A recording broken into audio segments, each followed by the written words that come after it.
সকালের খবর। এত হাওয়া বাতাস চলছে যে ঘর বাড়ি উড়াইয়া নিয়ে যাচ্ছে, কলার গাছের অবস্থা ভালো নেই।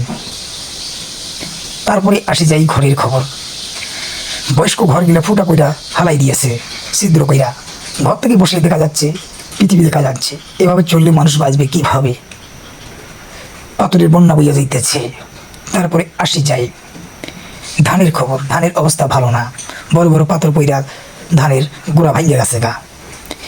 এভাবে চললে দেশের অনটন ধরতে পারে, এটাই হলো খবর। আসি যাই খবর মরিচের খবর।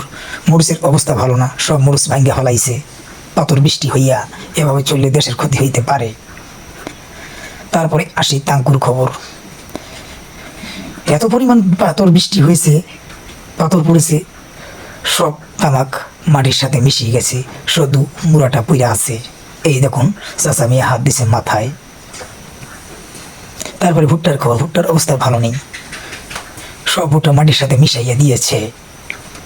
তারপরে আসি পেট্রোল পাওয়া যাচ্ছে না, শুধু কাজে লাগতেছে পেট্রোল পাম্পে ডিজেল পাওয়া